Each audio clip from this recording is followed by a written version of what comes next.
to Daytime's Halloween show. You know, Halloween can be a very tricky time for our pets. Many of us love to dress them up in adorable, yet somewhat humiliating and uncomfortable costumes. But are they safe costumes? The Wizard of Paws from Fetching Communications, Kristen Levine, can share some safety tips and costume trends that'll make Fido's Halloween or Chilly's Halloween right down here a little bit easier. That's right. It's howl-o-ween. I like that. Yes, it's so much fun to include the pets in the festivities. And, you know, as we've seen before, all the hot costumes are, you know, pop culture related or Hollywood related.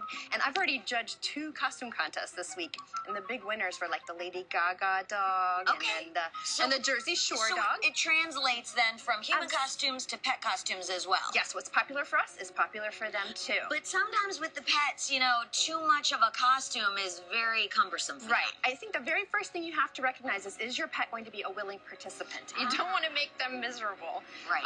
Because that's when they, you know, can get anxious, maybe, you know, bite or try to run away or something like that. So they have to be a willing participant. So judge by your dog's behavior. Let's bring our first costume up here. And this is Chilly. He's my dog. I just wanted to, this is Chilly. Absolutely. He's wearing his little spider costume. And that's easy. Dog. That's easy for Chilly. It just fits on his head. Yeah, it's super easy, doesn't bother him, but this next one is really a lot of fun. All right, now let's talk about Princess here, which is actually a little boy, which I love. I know. He's very secure in his manhood. This is Dustin, and he is actually adoptable, Lindsay. Oh, he's from the Pet Pal Animal Shelter, and he's wearing a fairy dress. And you know what I like about the fairy dress is some people like to include their pets in their wedding.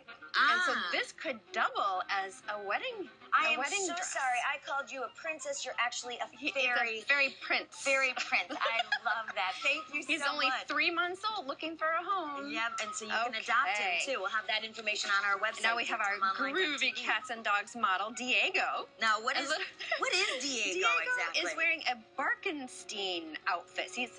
Or Frankenstein, I should say. Barkenstein.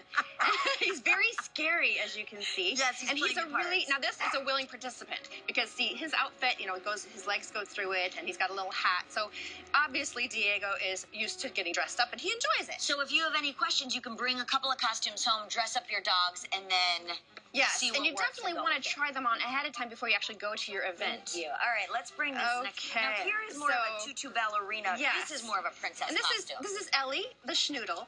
And what I like about this one, if you can see the collar she's wearing, that little flower is removable. Rhinestone. And the tutu is just a nice added touch. This is another outfit that can go from Halloween to any other occasion.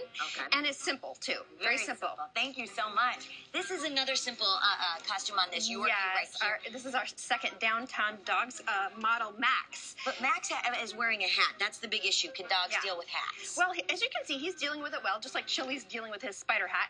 And no, he's not. But it really has to do with you putting it on them and letting them get used to it. Like putting it on for short periods of time and letting them, you know, get accustomed to it. Yes. All right, let's bring in this next one. This is next 2 right now. Okay, because our Positively Posh Poosh models. Now, this is Chanel going as Carmen Miranda. Okay, that's and she's a Maltese, yes. Right, and Chloe is your favorite. Chloe is a clown. Now these are more elaborate costumes. Are these going to be more expensive? They are. You know, a lot of these you can do make it yourself at home. But I would say on the high end, maybe $40, $50. Gotcha. But definitely lower prices are available. You can get them for $5 to $10 as well, and they are just so cute. These dogs for their precious. These particular costumes. Thank you guys. Such good sports, aren't they? All right, let's bring in the last 2 as well. Okay. These also seem to go together. Yes. Now Ava is a bat, and she's a boxer from Fluffy Puppies. And this is an example of how you can just have a super simple one-piece costume. Right. She's wearing the bat wing. Boxers tend to have a little bit more energy than some other dogs. They might not like to be dressed up. That is true. That is true. Now, our super spectacular costume is that's Sky and Jane going as the matching skull and crossbones. And that's a matching outfit. And you'd be surprised at how many people are dressing up with their pet for Halloween. So that's another big trend this year. Absolutely. And again, as long as you have a willing participant, meaning your furry friend, it'll work out. Kristen Levine, thank you so much. My pleasure. Let's bring everybody on. Come on out, guys. And I want you guys to know that you can go to our website. That's daytimeonline.tv, and we will have a complete list of safety tips. We will be right back. We're at Daytime. Stay with us.